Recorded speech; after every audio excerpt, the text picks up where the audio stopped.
Muy buenos días a todas las personas que hasta ahora nos acompañan en nuestro espacio diario Charlas con Actualices. El invitado a esta hora, el doctor Juan Pablo Rodríguez, abogado especialista en Derecho Penal y Ciencias Criminológicas, con estudios en Criminología Económica y especialista en Prevención y Control del Blanqueo de Capitales, consultor de Asobancaria y Fasecolda, asesor penal, asesor anticorrupción de la Auditoría General de la República, capacitador en el programa de pasantías financieras de la Oficina de las Naciones Unidas contra la Droga y el Delito y del Programa Internacional de Asistencia a la Formación en Investigaciones Criminales para Fiscales y Policía Judicial. Actualmente es el presidente y socio de Rich Management. Él estará exponiendo el tema riesgos legales del revisor fiscal en materia de lavado de activos y financiación del terrorismo, soborno y corrupción. Saludamos también al doctor José Hernando Zuluaga, CEO de Actualícese. Doctor Zuluaga, buenos días y adelante. Buenos días, Carlos. Mi doctor Juan Pablo, ¿cómo le va? Entonces, vamos a tratar un tema de mucho interés, sobre todo para los que utilizan nuestro espacio o nuestros espacios de Actualícese. Un tema de la revisoría fiscal, que es donde precisamente confluyen casi toda la problemática de la cual se habla en nuestra profesión, porque precisamente se dice que en las normas hay más o menos 670 referencias a la revisoría fiscal y todas, claro está, dentro de un marco legal. De manera que el tema es bien interesante para los contadores, auditores, revisores fiscales, economistas, administradores, abogados, para técnicos, tecnólogos y estudiantes de las áreas económicas y financieras. Yo le agradezco mucho su presencia y este apoyo que le damos a nuestros colegas, en este caso, no tanto suyo, porque usted es abogado, pero con altos conocimientos sobre el tema de la revisoría fiscal y sobre todo en este marco de tipo legal. Doctor Juan Pablo, tiene la palabra. Fernando, muchas gracias por la invitación. A toda la familia de Actualícese un saludo especial y voy entonces a compartir pantalla para iniciar la presentación. Porfa, Carlos, me confirma que estemos viendo la pantalla. Sí, señora, ahí ya estamos viendo Vale. la presentación. Muy bien, muchas gracias. Entonces damos inicio formal a esta conferencia. Es una conferencia hecha junto con mi socio, amigo y mentor, René Castro, contador público. Ahí les queda el perfil de René, está el mío, y quiero hacer un reconocimiento honorífico a nuestro buen amigo y mentor y socio de hace varios años, Miguel Cano, que en paz descanse, denominado el Contador de las Américas. Para hablar entonces de los riesgos legales a los que se enfrenta la revisoría fiscal en materia de lavado de activos y financiación del terrorismo, en esta hora que sigue nosotros les ofrecemos esta agenda con estos puntos. Arrancaremos con una introducción, vamos a recomendar alguna literatura y algo más.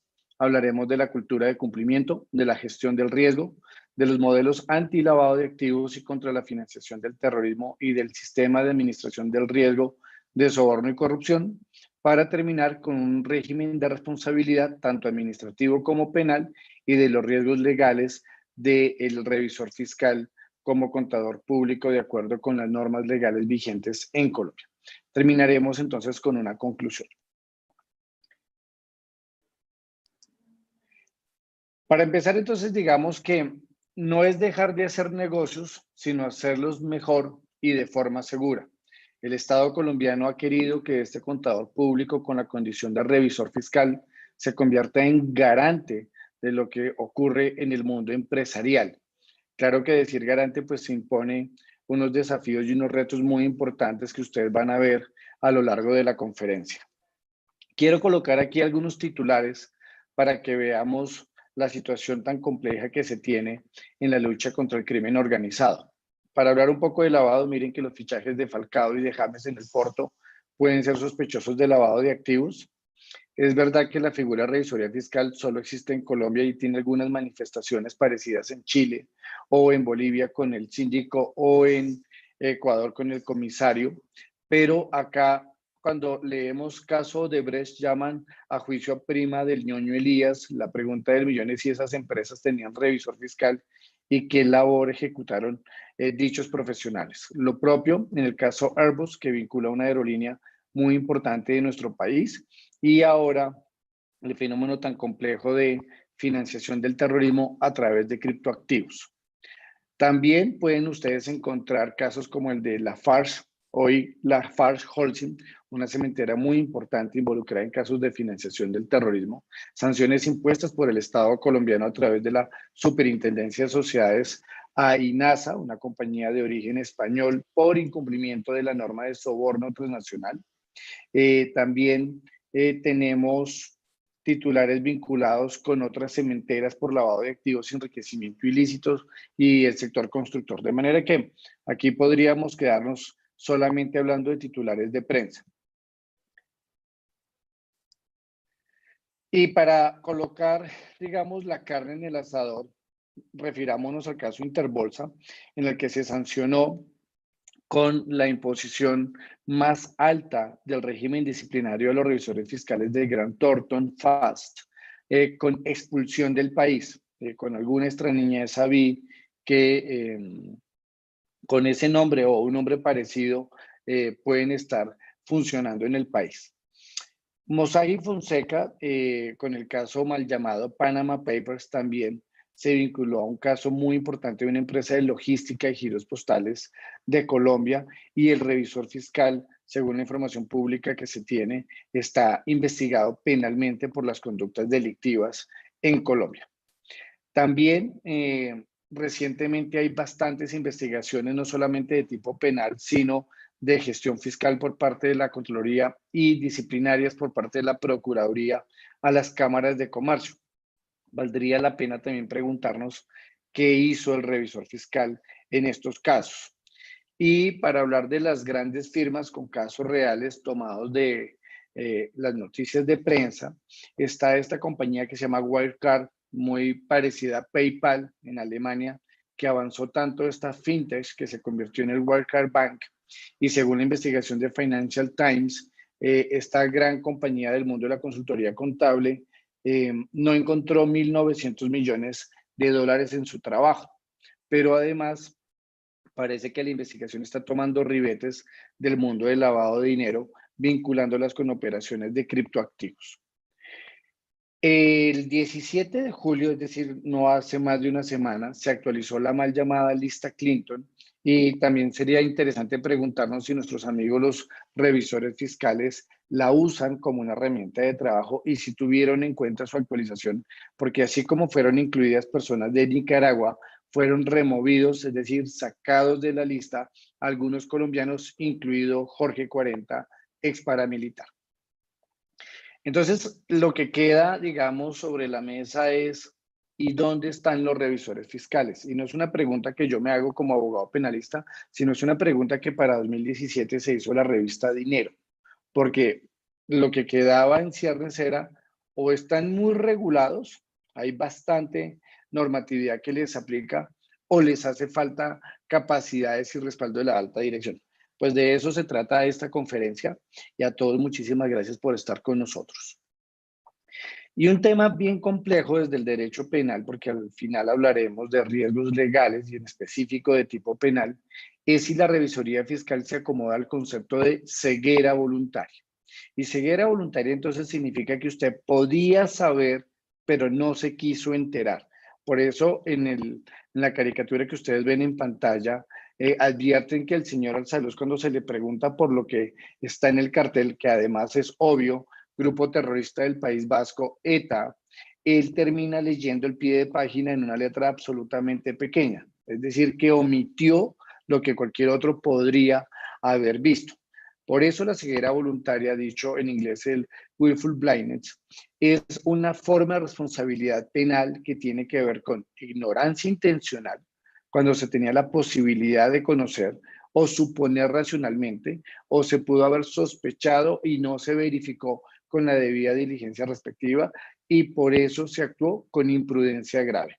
En algunas legislaciones de tipo penal, sobre todo para el lavado de dinero, pero también ahora para el mundo de la corrupción, se dice el que a sabiendas o debiendo saber. Y cuando uno lee el marco regulatorio de los amigos contadores que ejercen como revisor fiscal, pues es bien difícil que uno no pudiera saber con tantas normas y tantas competencias que se exige de estos profesionales. Por eso, en esta primera parte de la conferencia, creemos muy importante recomendarles la lectura de Leadership Contract, el contrato de liderazgo, un libro bastante bueno del señor Vince Molinaro, en el que usted puede aprender 4 cosas importantes. El liderazgo es una decisión, tómela.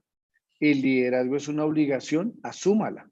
El liderazgo es un trabajo duro, sea firme. El liderazgo es comunidad, conecte y trabaje en equipo.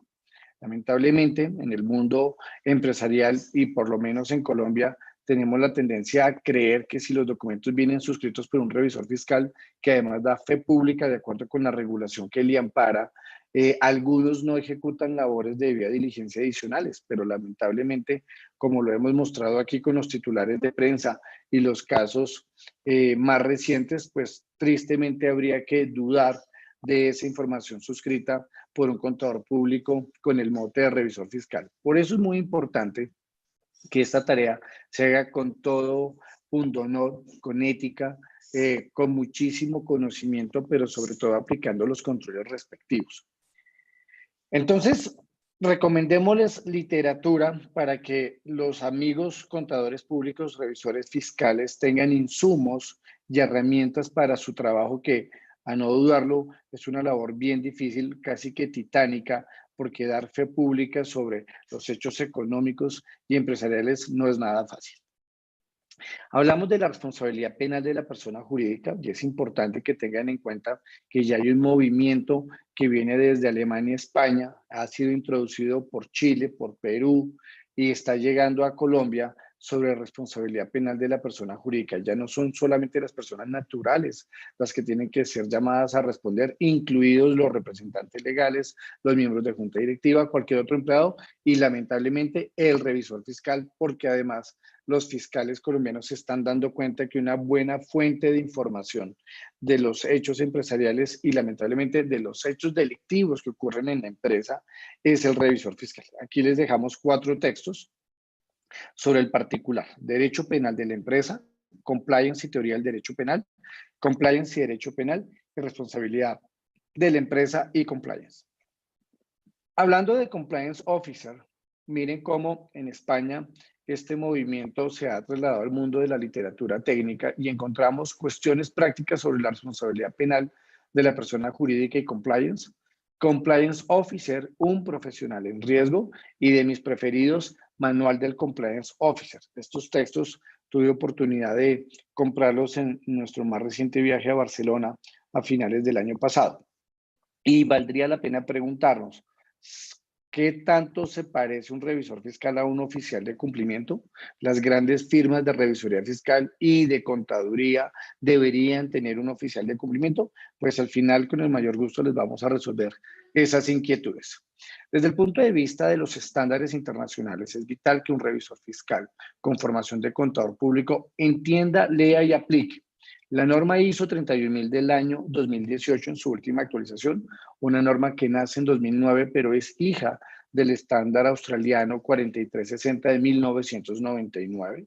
La norma 19600 del año 2014, dicho sea de paso, nuestro socio René Castro es certificado en dicha norma y nosotros nos dedicamos a montar modelos de gestión de cumplimiento, pero entiéndase que cuando se habla de compliance a nivel anglosajón no estamos refiriéndonos única y exclusivamente a lavado de activos y financiación del terrorismo, sino a un conjunto de modelos en los que se incluye soborno, corrupción, fraude, riesgo operativo, riesgo legal, protección de datos personales y hasta ciberdelito. También está la regulación relativa al COSO, no olvidemos 2013, Marco Integrado 2017, el Enterprise Risk Management, como una herramienta fundamental del control interno y los riesgos, claro, deben mitigarse a través de controles para estar en una situación digamos, de tranquilidad empresarial sobre los desafíos que se imponen en los negocios. Y la última, y no menos importante, la ISO 37001 de 2016, conocida como el Sistema de Gestión Antisoborno. Y aquí una aclaración. Antisoborno, no dice anticorrupción. Y empiezan los problemas de la práctica, porque la gente sigue creyendo que si implementa la 37001 queda con un modelo anticorrupción, lo cual no es cierto y está reflejado en el texto de este estándar internacional. De mi parte, al principio de año fui certificado como implementador líder de esta norma y auditor líder. Trabajamos en Risk Management con varias compañías locales e internacionales en estas materias. Eso que hemos dicho de las normas ISO para 2020 ha tenido unos cambios importantes porque la 31022, que se refiere a la guía de gestión del riesgo legal, se impone como otra herramienta de trabajo. Y si nos están escuchando abogados o las grandes oficinas de consultoría contable que también hacen consultoría legal, les vendría muy bien incorporar esta herramienta en su tarea diaria. Y por otro lado, tenemos un chisme corporativo y es que la norma 19.600-2014 de sistemas de gestión de cumplimiento, que no es certificable, que es una buena herramienta de trabajo, puede llegar a pasar a la familia las 37.000 con el mote 37.301, en cuyo caso sí sería una norma certificable, para que estén muy pendientes de las últimas noticias de ISO. Y venimos acá con los paradigmas que hay que superar, sobre todo en el mundo contable. Decía Hernando en la introducción, soy abogado penalista, pero digamos, mi entrenamiento y mi trabajo como profesor hace más de 20 años en el pregrado y posgrado de varias universidades me ha llevado a educar y compartir con muchísimos contadores públicos. Y seguimos aquí con una creencia errada, pensar que el lavado de activos solo proviene de narcotráfico. Lo primero para decirles es que el narcotráfico no existe. Ese es un fenómeno criminal, pero no es el nombre del delito. El delito se llama tráfico de estupefacientes y sustancias psicotrópicas, pero por otro lado, en Colombia existen 66 delitos fuente de lavado de activos y parece que la única preocupación de algunos es el tráfico de drogas, quedando por fuera del análisis 65 delitos que los revisores fiscales tienen el deber legal de revisar. Ya no es si queremos, es que tenemos como profesionales de la contaduría pública ejerciendo como revisores fiscales esta labor tan importante. Y eso lo dije en materia de lavado, pero ahora piensen en financiación del terrorismo, donde no hay una lista de delitos fuente, porque cualquier conducta delictiva en Colombia que genere recursos podrá estar vinculada a la financiación del terrorismo. Nos dará tiempo a hablar un poquito de los delitos tributarios, ¿sí? Recordemos acá también para nuestros amigos contadores que deben tener algún entrenamiento jurídico, que la evasión fiscal sí es delito, pero no es delito fuente de lavado de activos como equivocadamente se ha dicho hasta en medios de comunicación por importantes representantes del gobierno nacional.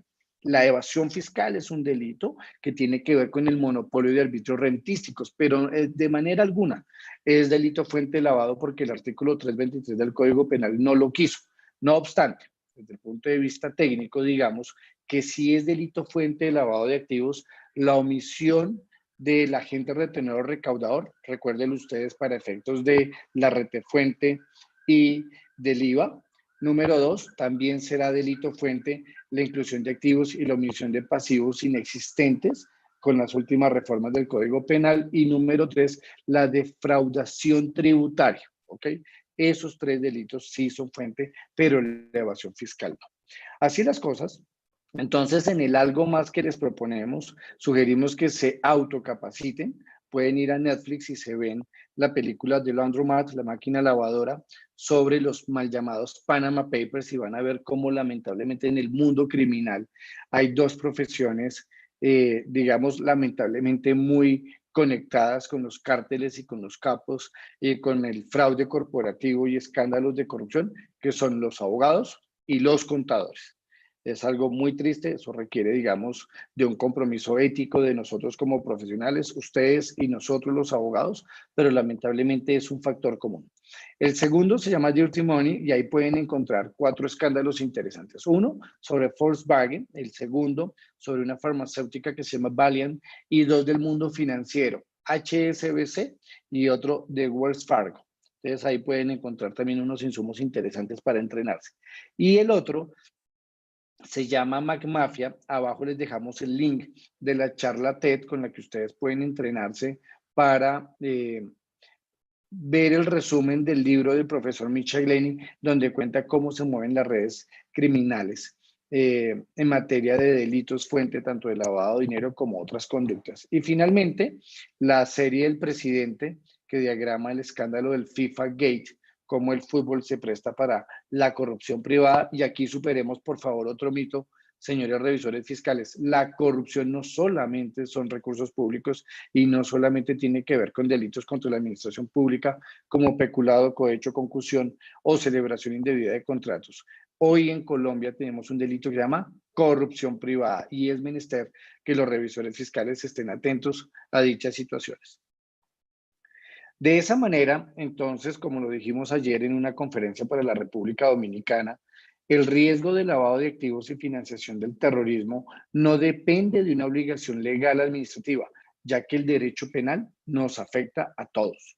Y todos es revisores fiscales, contadores, abogados, ingenieros, cualquier tipo de profesión.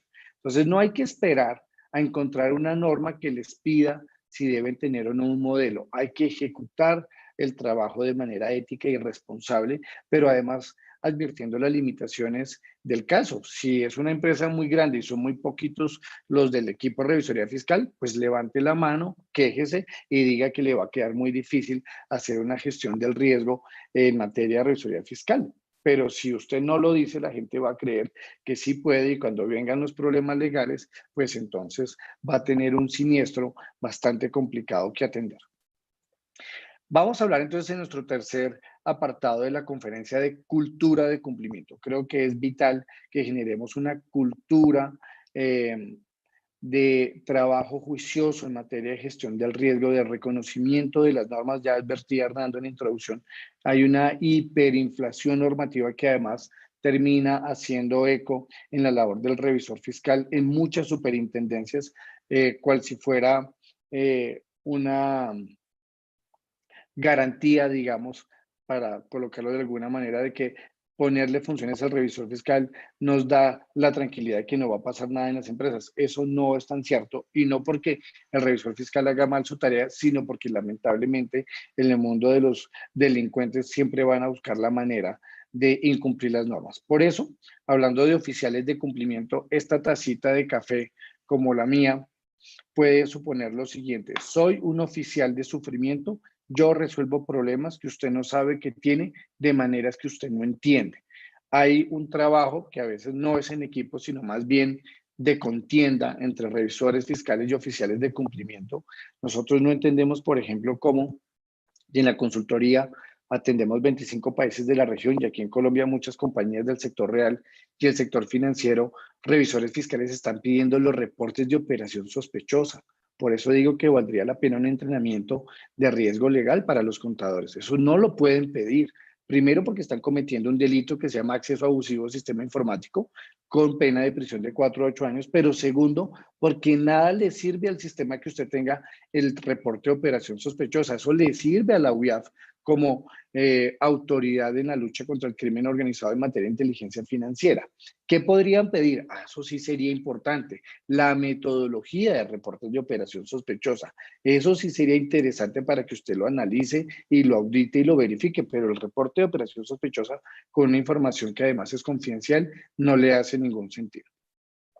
Como hablamos de cultura, entonces recomendamos ese texto bastante bueno que se llama Cambie la cultura, cambie el juego, de Roger Connors. Nos lo hemos encontrado en Uruguay y hay que trabajar un concepto que ustedes contadores conocen muy bien: accountability, rendición de cuentas. Y hoy la gente no está rindiendo cuentas. Les puedo contar casos reales en los que las tareas que ejecutamos nosotros de revisión de modelos antilavado o modelos antisoborno, anticorrupción, a los que además deberían presentarse informes periódicos por parte de la Revisoría Fiscal a la alta dirección.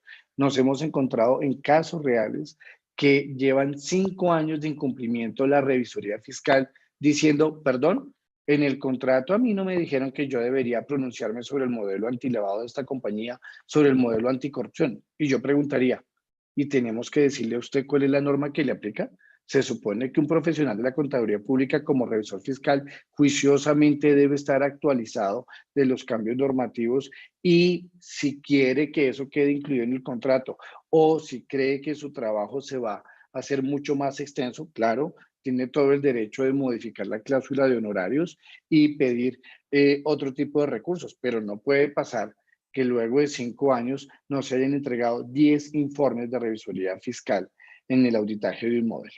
Hoy hablamos del corporate compliance porque esta palabrita se ha convertido, digamos, en el mote obligado en el mundo empresarial. Y si les gusta la lectura, les dejamos este tratado de compliance escrito por el profesor Raúl Sacani y el profesor Gabriel Oliver, ellos argentinos, expertos en la materia, quienes nos invitaron en su momento a escribir el capítulo Colombia con el señor Luis Eduardo Daza y la señora Natalia Baracalvo. Entonces, si ustedes quisieran tener una visión panorámica de la región, incluido España y Reino Unido, sobre compliance, estos 2 tomos podrían servirles. Cuando hablamos entonces de información, siempre nos vamos a enfrentar al dilema de si la información es veraz o no. Ya decía que los revisores fiscales dan fe pública y no olvidemos que la fe pública es un bien jurídico reconocido por el derecho penal en nuestro código, tanto que se eleva a la categoría de delito la falsedad en documento, la falsedad personal, mal llamada por algunos suplantación, ¿sí? Entonces, si el revisor fiscal suscribe documentos y con su firma nos está prometiendo a la comunidad que eso que dice ahí es verdad, pues valdría la pena darle un vistazo a este documental bastante bueno del profesor Dan Ariely, un economista conductual de la Universidad de Duke, que se llama Dishonesty, la verdad acerca de las mentiras. Y ahí nos quedan 5 aprendizajes importantes para los modelos de compliance. Ajustar el tono desde la alta dirección, verbalizar la cultura, fomentar la disciplina, concentrarnos en la evaluación de riesgos de cumplimiento y adaptarnos a la tecnología, hoy más que antes con ocasión del COVID, pero me detengo solo en un aspecto. Probablemente las compañías no tienen problemas de control, lo que tienen son problemas de disciplina a la hora de aplicar el control. Esta es una idea del profesor Iván Galvis, quien trabaja con nosotros y es psicólogo forense. Ahora detengámonos a hablar de gestión del riesgo y recordemos que riesgo es el efecto de la incertidumbre sobre los objetivos. Y si es incertidumbre, la manera de reducirla es tener la mejor información disponible como lo propone la norma ISO 31000 del año 2018, pero además con un trabajo desde el liderazgo y el compromiso. Por eso decía en la introducción que no está de moda ser jefe, lo que está de moda es ser líder. Yo en la práctica profesional y en la docencia me he encontrado con situaciones un poco complejas, con alumnos bastante jóvenes que en clase de fraude y tipologías me preguntaban si tenía yo algún conocimiento sobre el SARLAF, la norma típica antilavado del sector financiero, y a esta persona le contesté que sí, y por qué me hacía la pregunta si estábamos en una clase de tipologías del fraude.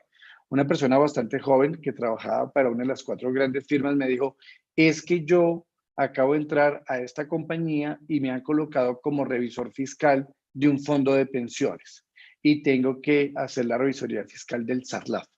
A mí me parece que es urgente que tengamos revisores fiscales con muchísima experiencia en el mundo de la contaduría pública y que luego puedan firmar como tales. No está muy bien, y esta es una opinión que solo me compromete a mí, que ser contador público implique ser revisor fiscal. Creo que hay una tarea urgente para modificar la norma o que la misma profesión se autorregule o hacer un llamado a atención al Consejo Técnico de la Contaduría Pública o la Junta Central de Contadores sobre el particular, porque llevar a cabo estas tareas requiere muchas millas, requiere muchas heridas de guerra en un trabajo que no es tan sencillo. Por esa razón, la norma ISO, en su actualización de 2018, dijo que todo debería quedar registrado, informado y documentado. Si las cosas no quedan por escrito, es como si no se hicieran, pero es importante que lo que quede por escrito sea veraz y no una falsedad. De manera que aquí queda muy bien la recomendación del libro Identificación de Riesgos de Rubí Consuelo Mejía, una profesora de Medellín bastante aventajada, y podría servirles a ustedes, contadores públicos, revisores fiscales, como una herramienta para hacer una matriz de riesgos, enlistar esos eventos y luego reflejarlos en un mapa de riesgos. Tres ideas fundamentales tomadas del profesor Alain Casanovas, profesional experto en la materia, abogado como yo, pero responsable de la práctica forense en Europa de esta compañía. Los incumplimientos terminan generando conductas que pueden corromper al sujeto. ¿Eso qué significa? Que usted, revisor fiscal, puede advertir gente que no cumple controles y errores de humanos. Pero si seguimos viendo de manera repetida, de forma reincidente ese incumplimiento, usted ya tiene una señal de alerta. Número dos, incumplir las normas no puede ser parte del apetito de riesgo, y los revisores fiscales van a junta directiva, y los revisores fiscales deben sentar un precedente en dichas sesiones para que cualquier atisbo de incumplimiento legal quede registrado en un acta de junta y que ustedes no lo permitan. Nosotros hacemos muchos trabajos con juntas directivas y nos enfrentamos a preguntas como: es que yo no quiero cumplir tal control, es que no me gusta esto que dice tal o cual norma. Pues puede que no le guste, pero hasta que la norma no cambie, usted debe aplicarlo, y lo confunden equivocadamente con el concepto de apetito de riesgo. Y el tercero, y para mí más importante, las informaciones verbales nunca son tan completas como las escritas. Decía mi abuela, de buenas intenciones está pavimentado el camino al infierno. Si usted no deja soporte de lo que hace, le va a quedar muy difícil salvar su responsabilidad. Por eso llegamos a las famosas 3 líneas de defensa, que además hace menos de una semana tuvieron una actualización por el Instituto de Auditores Internos, con quien también trabajamos. Y recordemos las famosas formas de dividirnos el trabajo, y si quieren la comparamos con el fútbol. Está la gente de negocio, los líderes de proceso en el campo de batalla como primera línea. Detrás estarían entonces aquellos que trabajan en gestión del riesgo y en compliance, para seguir pues con nuestro mote de la conferencia: lavado de activos, financiación del terrorismo, soborno y corrupción. Y luego aparecen los auditores internos en la tercera línea, arriba la alta dirección, los supervisores, los comités de auditoría, la junta directiva, la auditoría externa y demás. Si esto fuera fútbol, entonces uno diría que los delanteros deberían ser la primera línea de defensa, la segunda sería el mediocampo y la primera sería la defensa y el arquero. La pregunta del millón es: ¿dónde está el revisor fiscal? Y una opción sería esta: en el VAR. Probablemente el revisor fiscal es ese VAR que mira si hay que repetir o no la jugada, si hay que revisar, si hay que volver, si hay que cambiar el procedimiento. Entonces hay que empezar a pensar en las funciones, en las obligaciones derivadas de las normas que han colocado para el revisor fiscal, que no es una tarea menor y además muy importante para el mundo empresarial colombiano, que nosotros destacamos. Si el negocio crece, debe crecer el control, y si no es así, el que crece es el riesgo. Entonces, si nos devolvemos a las láminas del fútbol, es como si usted tuviera la cancha, fuera el arquero, pero le agrandaran el arco. Ahí cualquiera le puede meter gol. Entonces, si usted le agranda en el arco, pero no le dan recursos, pues difícilmente usted va a ser un buen gestor de riesgos. Vamos a hablar ahora de los modelos antilavado de activos y contra la financiación del terrorismo, luego del modelo SARS, Sistema de Administración del Riesgo de Soborno y Corrupción. El año pasado, la Unidad de Información y Análisis Financiero de Colombia publicó una guía. Nosotros tomamos estas imágenes que ustedes ven en pantalla. Colombia tiene una regulación extensa en materia de lavado de activos y financiación del terrorismo desde la óptica del riesgo, y podríamos mucho más fácil decir que hay 3 superintendencias que no tienen norma antilavado, por la razón que sea. Puede ser por el alcance de su supervisión, puede ser porque se resuelve con otras normas que existen, o puede ser porque no quiere. Y son la Superintendencia de Industria y Comercio, la Superintendencia de Servicios Públicos Domiciliarios y la Superintendencia de Subsidio Familiar. El resto, todas tienen un modelo con un sinfín de siglas que ustedes habrán escuchado: CIPLAB, CIPLAB, SARLAB, SAGRAB, SAMIRLAB, cualquiera de esas muy importantes, pero La profesión de contador público no escapa a este entramado jurídico, a esta manera de regular en Colombia, con ocasión, pues, por ejemplo, de la visita que nos hizo el Fondo Monetario Internacional para evaluar si cumplíamos fielmente, tanto en términos técnicos como de efectividad, las 40 recomendaciones del GAFI. Entonces, ahí les queda el cuadro, pero para colocarlo de manera mucho más específica en el mundo del sector real, Superintendencia de Sociedades, aquí está la norma, que es la circular 100.000.005 de 2017, la más actualizada porque esto arrancó en 2014, que dice todos aquellos que tengan 160.000 salarios mínimos legales mensuales vigentes de ingresos totales, más o menos 132.000 millones de pesos, deben tener un modelo.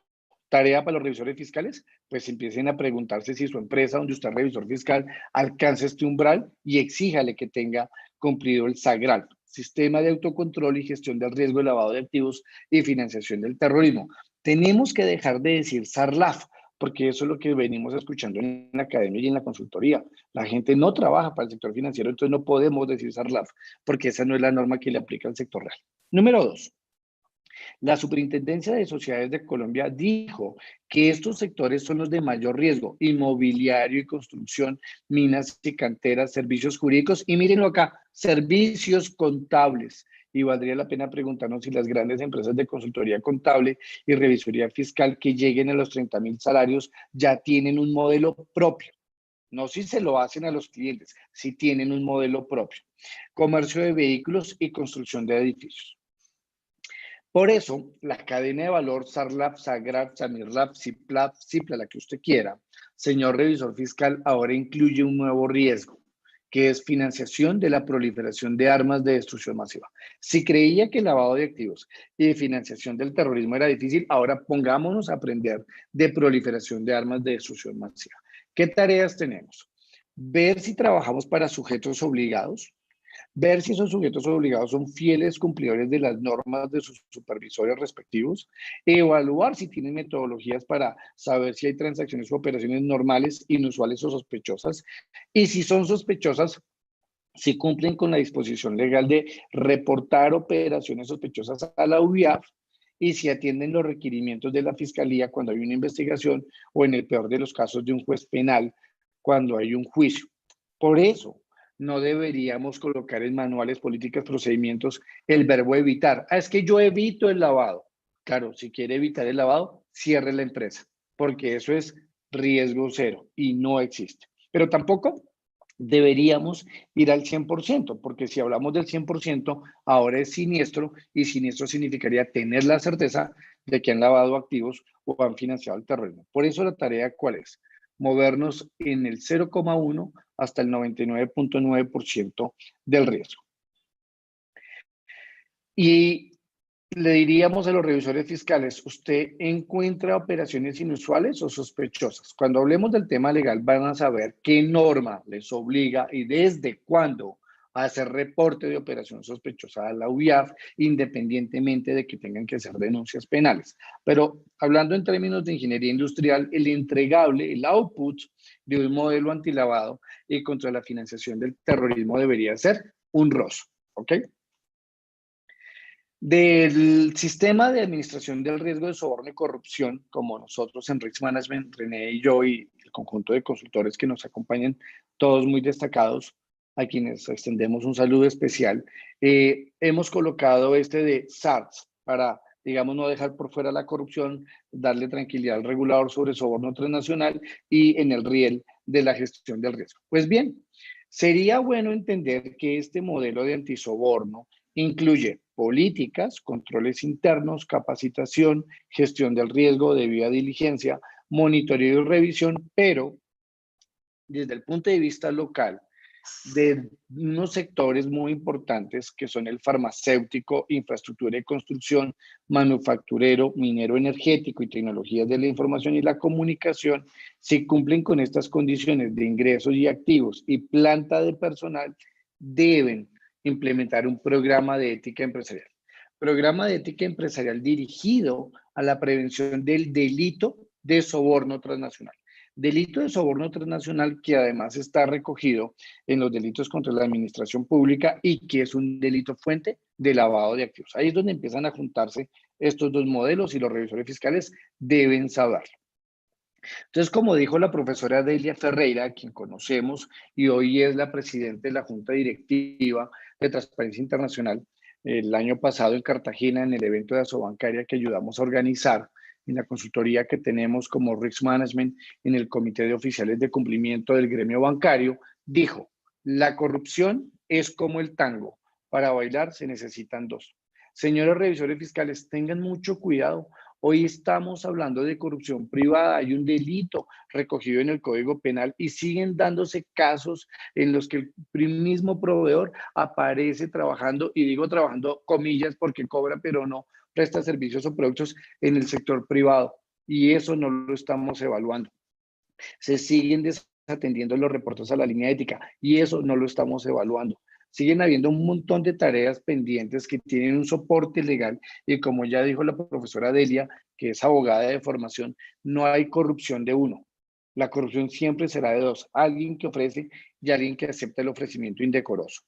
Entonces hay aquí 4 lecciones para aprender en materia anticorrupción, dichas por la profesora Ferreira y el amigo Carlos Burundarena de Argentina. Más información, más integridad, menos impunidad y menos indiferencia. Aquí les queda la guía anticorrupción para empresas y los revisores fiscales deben volverse expertos en esta materia. Y lleguemos ahora a hablar de la responsabilidad administrativa y penal de los revisores fiscales como contadores públicos. Aquí una advertencia. Cuando hablamos de responsabilidad administrativa, estamos diciendo que no nos importa la intención que usted tuvo, si quería, si no quería, si podía, si no podía, si conocía, si no conocía, porque la responsabilidad administrativa es objetiva. Se impone una obligación, no la cumplió, se sanciona, punto. Distinto a la responsabilidad penal donde se evalúa la conducta de la persona, en este caso el revisor fiscal, y ahí sí tenemos que ver si su conducta es dolosa o culposa, ¿ok? Con esa advertencia, entonces en el mundo del antilavado y contra la financiación del terrorismo, para el sector real que tenemos que no hay sanciones personales de superintendencia de sociedades, pero sí pudiera costarle a una compañía el incumplimiento hasta 180 millones de pesos, aproximadamente para que ustedes lo calculen en 200 salarios mínimos legales mensuales vigentes.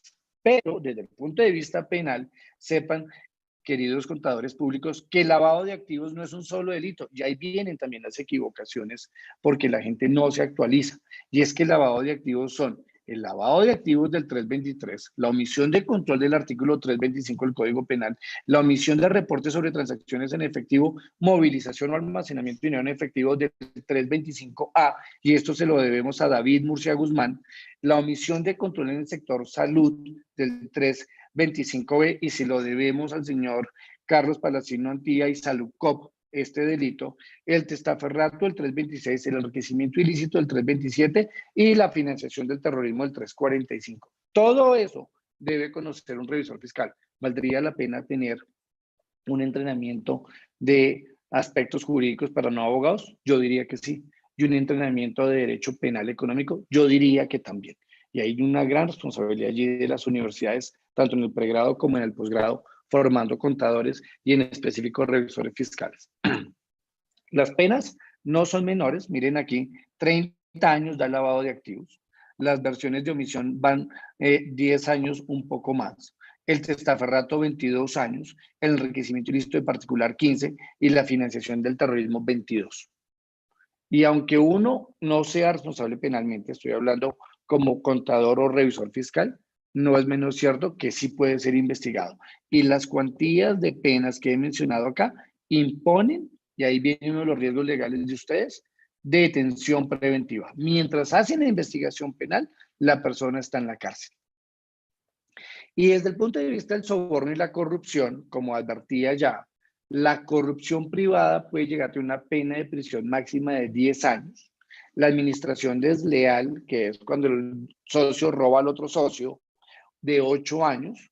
los acuerdos restrictivos de la competencia cuando los particulares que tienen revisor fiscal son empresarios y acuerdan por debajo de la mesa precios para luego ir a una licitación pública, penas de prisión de 12 años, y el famoso delito de soborno transnacional heredado de la norma FCPA de los Estados Unidos de 15 años.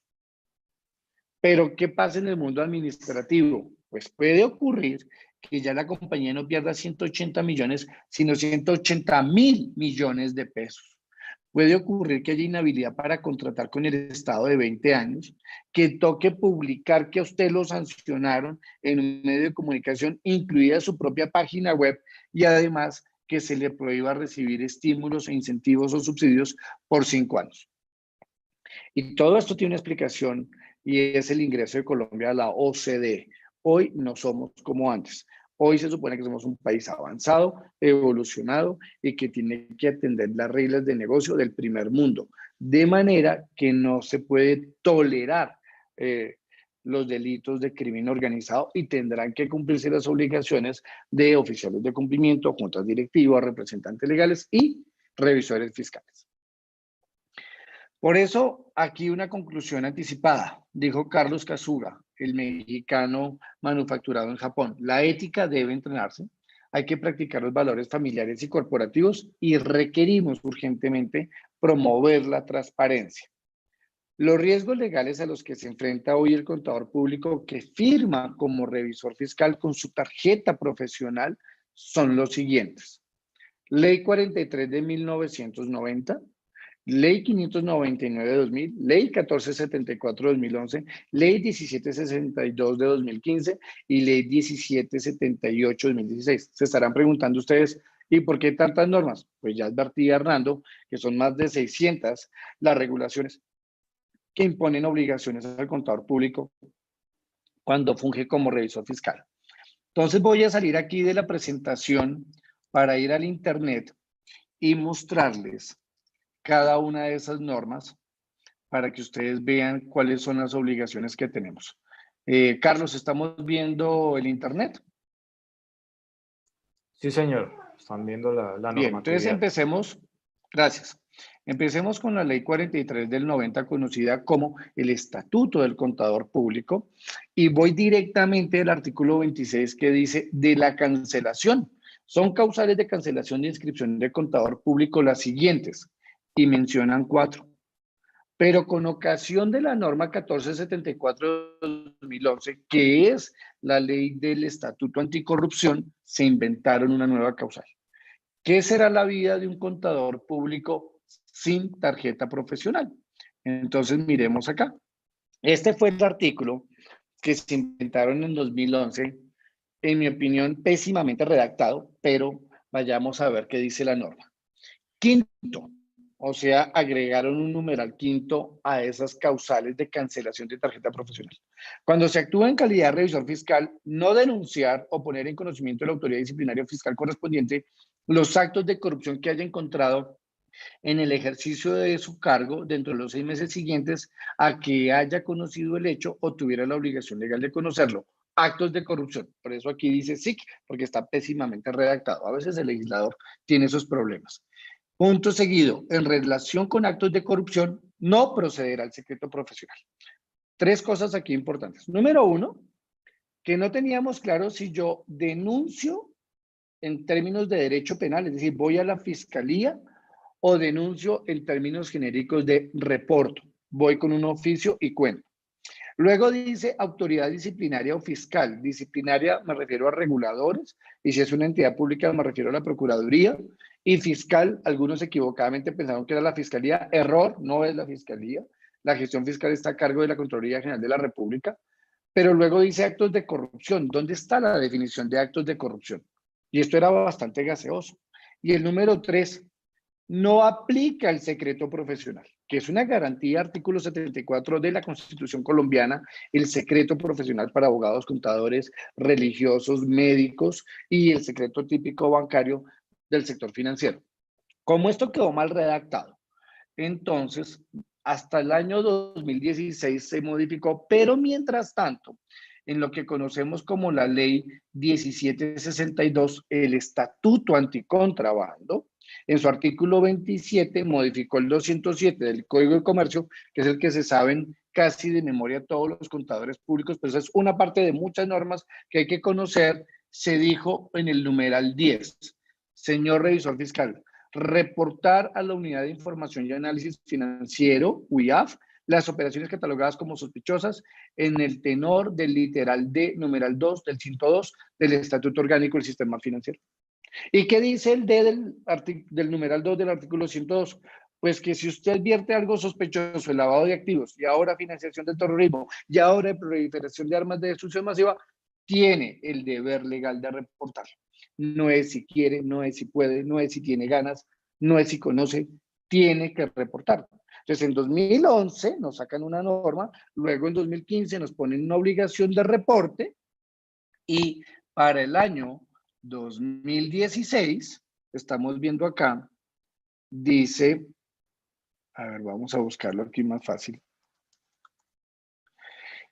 Dice en la norma de soborno transnacional, ley 1778-2016, modifica eso mal redactado de 2011.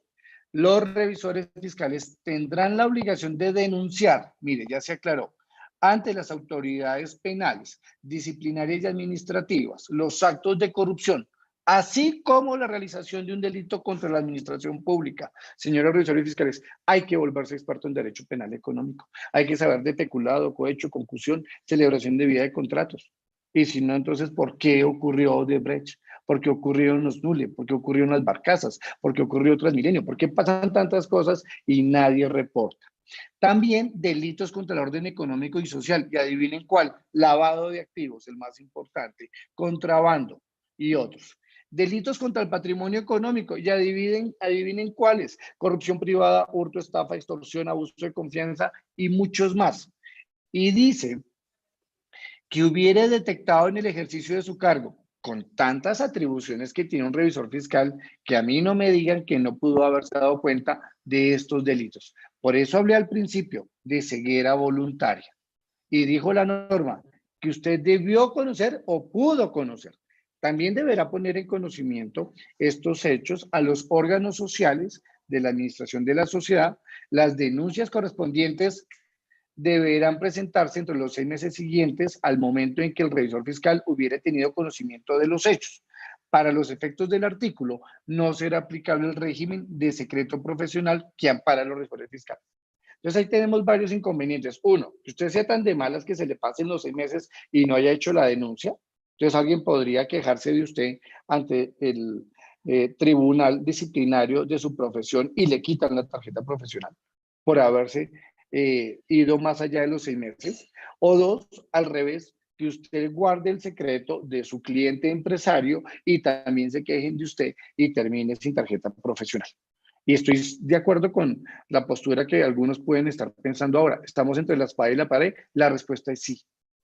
De hecho, si usted me preguntara a mí, soy contador público, terminé mi pregrado, quiero ser revisor fiscal, diría no, porque hay muchos riesgos legales encima. Y diría no, porque no valen los honorarios para ser revisor fiscal. Esto no vale una investigación de tipo penal y mucho menos la restricción de la libertad por cosas que ni siquiera hizo usted, cosas que hace un tercero. Bueno, entonces ahí están las normas, ¿cierto? Pero les traje una perla. Resulta que como dice que usted tiene que denunciar penalmente, mi querido amigo revisor fiscal, el artículo 441 del Código Penal dice, omisión de denuncia particular, o sea, usted, el que teniendo conocimiento de la comisión de un delito de genocidio, desplazamiento forzado, tortura, desaparición forzada, homicidio, secuestro extorsivo, extorsión, y aquí dice extorsión, o sea, de lo que hablamos ahorita, narcotráfico con la advertencia que habíamos hecho que quedó mal, es tráfico de drogas, ¿cierto? Financiación del terrorismo y administración de recursos relacionados con actividades terroristas, enriquecimiento ilícito, testaferrato, lavado de activos, incurrirá en prisión de 3 a 8. O sea, que encima que se va a quedar sin tarjeta profesional este revisor fiscal por no haber hecho la tarea de denunciar en un término menor a 6 meses y encima no le sirve el secreto profesional para defenderse, si no cumple con esta obligación, termina también procesado penalmente por omisión de denuncia. Entonces, no está fácil. Sí, de verdad que no está fácil. Yo sé que los comentarios que estamos haciendo y las observaciones técnicas no caen bien. seguramente generan muchísima preocupación, pero yo estoy tan preocupado como ustedes desde el punto de vista legal. Ahí están las normas. Y en los 8 minutos 17 segundos que nos quedan en la hora que nos asignaron en Actualícese, digamos lo siguiente. Que van a modificar el delito de omisión de control. ¿Se acuerdan que les conté que había un artículo 325 que aplicaba solo para transacciones en efectivo en el sector financiero y las cooperativas? Pues ahora el gobierno nacional está empeñado en que el proyecto de ley vea la luz y el delito quede redactado así. Señores revisores fiscales, pongan atención. El miembro de junta directiva, representante legal, administrador o empleado, entonces ahí uno vería en qué condición aparece allí el revisor fiscal, de una institución financiera o cooperativa que ejerza actividades de ahorro y crédito, oficial de cumplimiento, jefe de control interno o empleado de una entidad vigilada a implementar un sistema antilavado y contra la financiación del terrorismo, o que esté obligado a reportar operaciones sospechosas, o sea usted, señor revisor fiscal, o empresa de consultoría contable que le alcancen los salarios en el número de ingresos, que con el fin de ocultar o encubrir el origen ilícito del dinero, la transferencia, manejo, aprovechamiento, inversión del dinero para la comisión de actividades delictivas, y aquí cuando dice actividades delictivas es todo el Código Penal, omita el cumplimiento de algunos o todos los mecanismos de control establecidos por el ordenamiento, solo por eso incurrirá en prisión de 72 a 144 meses, más o menos 12 años en prisión. Y ojo con la multa para que vayan multiplicando. Podría usted estar obligado a pagar 15,000 salarios mínimos legales mensuales vigentes. Eso es mucha plata. Yo no creo que haya honorarios, salario, contrato que pueden permitirles a ustedes ahorrar ese dinero. Y esto está en el Congreso de la República. Instalaron el 20 de julio el Congreso nuevo. Pues hay que estar muy pendientes y seguramente hay que sentar una posición como gremio. Bien. Otro riesgo, extinción de dominio. ¿Cómo les va con eso en las entidades donde ustedes asesoran, sean bancos, fiduciarias, constructoras, inmobiliarias, compañías de crédito, la que usted quiera? Porque la gente sigue creyendo que la extinción de dominio es un problemita del derecho penal. Error de todos los errores. La extinción de dominio, si bien es una acción constitucional que se lleva en la fiscalía, no tiene nada que ver con el derecho penal. Tiene que ver con los bienes. Y los bienes cumplen dos condiciones. O son de origen ilícito, porque provienen, y ojo lo que voy a decir, de cualquier delito. Por eso es importante que el revisor fiscal se entrene en derecho penal económico. O siendo lícitos, tienen destinación delictiva. Y piensen en el caso en Cartagena de la Madame, que utilizaba hoteles de origen legal para cometer conductas delictivas de atentados sexuales en sus habitaciones. Entonces, ¿cuál es la realidad? La realidad es que la ley de extinción de dominio tiene aplicación retrospectiva, es decir, que va al pasado sin límite de tiempo. Y la gente me sigue diciendo, los abogados, es que yo tengo un estudio de títulos para el inmueble. Y le dije, ¿y a mí qué me importa? Si es que eso no fue hecho como herramienta para esos efectos. Claro, está muy bien el estudio de títulos para saber si hay una herencia adyacente, una lesión enorme, un error en el precio, un error en los linderos, si aparece una persona heredera que no fue reconocida. Maravilloso, pero nada tiene que ver esto con la extinción de dominio. Entonces, ojo, revisores fiscales, la tarea es mucho más amplia de lo que estamos pensando. Otro riesgo, las personas jurídicas. Y les dejamos este link para que ustedes tengan tiempo de ver el video de Global Witness, una ONG sobre investigación de crimen organizado a cargo de periodistas de investigación. ¿Qué pasa con las sociedades anónimas? Señores revisores fiscales, ¿ustedes por qué no hablan con las juntas directivas y con los presidentes de compañías y les dicen que es una obligación legal entregar la participación accionaria? No es una opción, no es una opinión, no es un favor el que estamos pidiendo, es una ley la que está obligándonos. Por esa razón es que ahora tenemos un proyecto de norma que dice que hay que hacer una base de datos de beneficiarios finales porque es que no podemos saber quiénes son los dueños de las empresas. Habráse visto. Entonces los pájaros disparándole las escopetas. Si es que hay una ley, hay que cumplirla. Y usted es garante que debe hacer cumplir la norma. Y si no, debería ser un reporte de operación sospechosa si está en una compañía que no le gusta cumplir las normas. Otro riesgo, los PEPs. Las personas expuestas políticamente, personas expuestas públicamente. ¿Cómo nos va con los PEPs? Porque los PEPs les encanta la alfombra roja. ¿Qué significa? Tratados con excepciones, cero requisitos y vinculaciones rápidas. Pues no, Cuando se es PEP, al contrario, hay más controles, hay más requisitos, hay más debida diligencia. Y usted debería ser un partner con ese oficial de cumplimiento para que se estén dando y cumpliendo los requisitos que las normas vigentes nos imponen. Aquí les dejamos una cartilla que escribimos para Asobancaria con la compañía de muchas otras entidades que con muchísimo gusto a vuelta de correo podemos hacerles llegar. Otro riesgo, y vamos terminando, lista Clinton, mal llamada lista Clinton. Usted revisa la lista. Cuando usted acepta un trabajo como revisor fiscal, usted ya cruzó por la lista Clinton, la lista de la Unión Europea, la lista de terroristas, hizo todas las validaciones de información pública que pudiera darle tranquilidad de que usted va a hacerle asesoría o consultoría a una persona natural o jurídica adecuada o no. Y concluyamos. Como dijo el profesor Alain Casanovas, se debe hacer todo lo que se escribe y se debe escribir todo lo que se hace. Los invitamos entonces a nuestra página web www.riskmanagement.com. Allí pueden descargar nuestras cartillas, ver los últimos recomendados de libros y videos y mucha de la información que hemos comentado aquí. Estimado Hernando, muchísimas gracias. Quedo atento si hay alguna pregunta en el chat de los participantes. Muy amables por la invitación. Juan Pablo. Acá estoy, señor. Tengo una primera pregunta. Con gusto. Cuando usted habla de la responsabilidad penal de las personas jurídicas, ¿qué conoce en Colombia de? Supe que había un proyecto y sé que hay abogados vinculados a este proyecto, pero no sé en qué va esa situación de esa posibilidad que yo no la veo tan cercana, pero es posible lograrlo. Pues mire, yo le cuento que hablar técnicamente de la responsabilidad penal de la persona jurídica, en mi opinión de penalista, es más un asunto de sofisma jurídico que de realidad. Yo no me imagino una junta directiva metida en la cárcel, ¿sí? Pero lo que sí ocurre es que dentro del proceso penal colombiano puede haber medidas para la persona jurídica distintas de las medidas que se imponen a las personas naturales. Sabemos que la medida penal por excelencia contra una persona natural es la restricción de la libertad.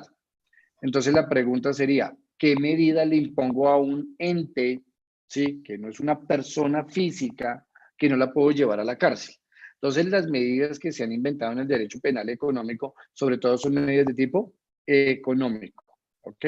Que se imponen sanciones muy fuertes de cuantías muy altas para inhibir conductas delictivas a través de personas jurídicas. Pero también es verdad que las empresas se comportan a través de las personas naturales.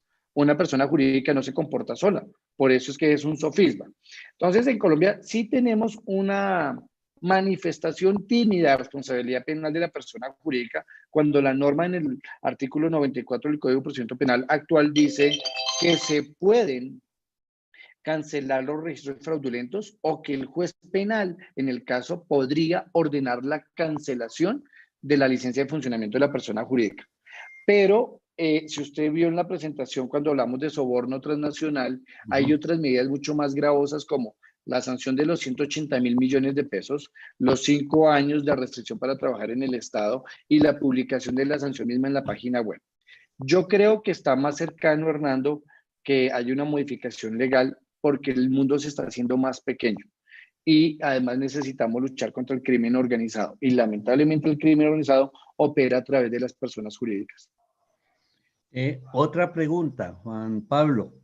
El oficial de cumplimiento como una obligación, no sé en qué áreas en este momento en Colombia es obligatorio tener el oficial de cumplimiento y qué cumplimiento se está dando precisamente a esa norma. Muy buena pregunta. Tenemos dos motes, Hernando, de oficial de cumplimiento. El primero y más antiguo, el de oficial de cumplimiento antilavado, que arrancó en el sector financiero, y esto estoy hablando de la década de los 90, con un modelo que se llamaba CIPLA, Sistema Integral de Prevención de Lavado de Activos, que luego le dio espacio, después de los lamentables atentados del 9/11, a la financiación del terrorismo, Y ese era un oficial de cumplimiento con esas dos tareas. Con ocasión de las modificaciones de las 40 recomendaciones del GAFI, se impone la obligación de tener oficiales de cumplimiento antilavado y contra la financiación del terrorismo en el resto de la economía. Por eso en la presentación que les voy a enviar para que actualicen, se la comparta, ustedes ven que hay muchísimas normas y todas imponen la obligación de tener oficial de cumplimiento antilavado y contra la financiación del terrorismo. Pero ocurrió después del año 2016 otra cosa, y es que necesitamos que las empresas obligadas a cumplir con la norma de ética empresarial y prevención del soborno transnacional tengan un oficial de cumplimiento anticorrupción, que es muy diferente del otro. Entonces, lo que ha venido pasando en el mundo empresarial es que tienen una persona con dos cargos. Seguramente está pasando. Sobre los niveles de cumplimiento, Hernando, Colombia es un país bastante juicioso, digamos, los supervisores son bien juiciosos en autorizar las designaciones. En lo que a mí respecta, veo sí muy preocupado que se le esté cargando tanto a una sola persona tantas tareas. Por eso hablaba del fútbol y decía que estamos en la cancha como arqueros con un arco bastante grande. Entonces ahí pueden meternos muchos goles. Y para hablar del revisor fiscal, cerremos con esto. Las grandes firmas de contadores y revisores fiscales que deben tener el modelo SAGRALF y por dentro un oficial de cumplimiento, pues deben estar atendiendo dicha obligación. Pero aquellos revisores fiscales, sean persona natural o sean persona jurídica, que no les alcanzan los ingresos para ese modelo, sin importar si no tienen modelo, tienen la obligación tanto de reportar operaciones sospechosas a la OIAF como hacer las denuncias penales respectivas. Y me dice aquí internamente mi amigo y socio René Castro que no olvide mencionar la ley 964, la ley del mercado de valores, año 2005, en la que se instituyó, y allá recuerdo que participamos en aquella época Miguel Cano, René y el suscrito con una firma que se llamaba IRT, Inversiones, Riesgos y Trading, en la confección del artículo que tiene que ver con el contralor normativo, una especie de oficial de cumplimiento para el mercado de valores. Esa es la historia de esta figura en Colombia. No sé si Juan Pablo conoce que en este momento el Consejo Técnico de la Contaduría se colocó como tarea la reforma de la Ley 43 de 1990 y de la revisoría fiscal. Entonces, yo voy a enviar precisamente esta conferencia suya a estos dos organismos, porque me parece bien interesante que alimenten a las comisiones que a nivel nacional se están organizando con unos temas de alta importancia como es este, porque realmente las comisiones, como lo sé en este momento, están conformadas por contadores públicos, en los cuales hay algunos abogados, pero yo no creo que hayan entrado a vincular a personas con alto conocimiento sobre estos temas. Ahí es donde me gustaría de pronto que habláramos con René Castro para mirar cuál es su visión sobre las reformas que se pretenden esto, y es una propuesta que le estoy haciendo por si él le interesa que interviniera en esta semana, porque las comisiones ya se están conformando. Aquí la idea es preguntarle a René, o lo que yo propongo es preguntarle a René qué ideas tiene o con los cuales podría ayudar a estas comisiones que están conformadas para ayudarles a hacer unas reformas que de veras tengan un fondo suficiente como se requiere. Sí, señor. Pues seguramente René estará muy complacido de participar porque sí es importante llevar estas ideas y sobre todo las implicaciones que pudieran tener en la práctica a la hora de hacer reformas legales en la normatividad que se aplica al contador público y al revisor fiscal.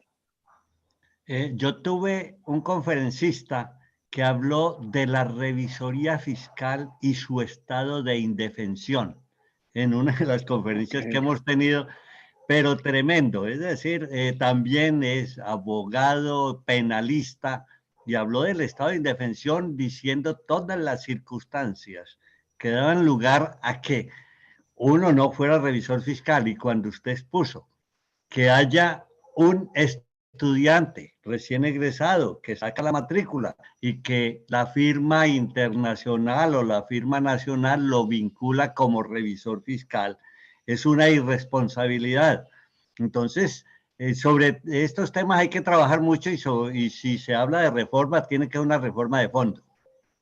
Así es, sí, señor. Creo que debe haberse dado un trabajo en equipo. Todos somos corresponsables, no solamente la profesión y los revisores, también nosotros los abogados, los legisladores, los supervisores y la academia. Y un Carlos Cervera, ¿hay alguna pregunta? No lo veo. Doctor Carlos, Zuluaga. ¿tiene alguna pregunta? Sí, señor. Nos pregunta Fernando Vargas. En la labor de prever o detectar conductas de lavado de activos y financiamiento del terrorismo, ¿el revisor fiscal debería especializarse en auditoría forense? Bueno, muchas gracias por esa pregunta porque me sirve para hacer promoción. Nosotros trabajamos en esa materia, pero además estamos vinculados hace muchos años, creo que tal vez 12, con el posgrado único en la región, además hay que decirlo, de la Universidad Externado de Colombia, que es mi universidad. El posgrado de auditoría forense. Sí creo muy importante que los contadores públicos se formen de esa manera. Aquí internamente me escribe René Castro, valdría la pena en el pregrado de contaduría pública colocar, no sé si obligatorio, pero por lo menos opcional, una materia de derecho penal económico para que los estudiantes de contaduría pública sepan a qué se van a enfrentar en el mundo profesional. También reconozco a la Universidad Javeriana, con quien estoy vinculado en el grupo Javeriano de Auditoría Forense, donde también tenemos bastantes diplomados y hemos formado a muchos profesionales.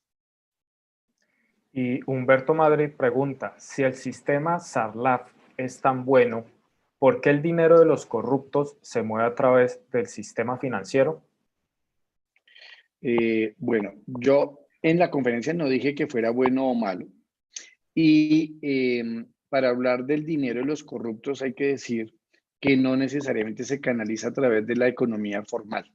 Le puedo recomendar y con mucho gusto enviar a vuelta de correo el informe de Europol del año 2018 que dice que hoy la corrupción se paga a través de Bitcoin en una USB y ahí no hay ningún interviniente de la economía formal. Sobre el sector financiero, digamos que es seguramente el más expuesto por razones obvias, porque se encarga de canalizar recursos, pero también es verdad, y hay que reconocerlo públicamente, que es de los sectores más comprometidos en la lucha contra el crimen organizado. Y teniendo modelos antilavado y teniendo en cuenta que la corrupción pública es un delito fuente de lavado de activos, se tienen herramientas para poder contener dicha situación, que no es fácil. Y puedo cerrar con un ejemplo. Si usted recibe recursos de una entidad pública con ocasión de un contrato público suscrito, pues uno debería pensar que esa entidad pública hizo bien su trabajo y esos recursos que son de origen legal, porque provienen del Tesoro de la Nación, no deberían ser negados en una entidad financiera. Pero gracias, Carlos, por la pregunta, porque al señor Madrid le respondemos. Lea, por favor, el artículo 27 de la Ley 1121 del año 2006. En esa ley, que es una ley que modifica el mundo antilavado en Colombia y la financiación del terrorismo, en el artículo 27, más o menos de memoria, dice lo siguiente. El Estado colombiano y las entidades territoriales en cualquier proceso de contratación deben identificar plenamente a los contratistas con el fin de prevenir actividades delictivas. Entonces yo voy a ser más crítico. Si hubiésemos cumplido una norma del año 2006, lo de Odebrecht no hubiera pasado. Entonces vaya y pregúntese cuál fue la entidad pública y no el banco, sino la entidad pública que no quiso cumplir el artículo 27. Gracias, Carlos. Carlos está en mute. Doctor Rodríguez, muchas gracias también a usted por estos minutos en charlas con Actualícese. A todos muchas gracias y Hernando un abrazo especial.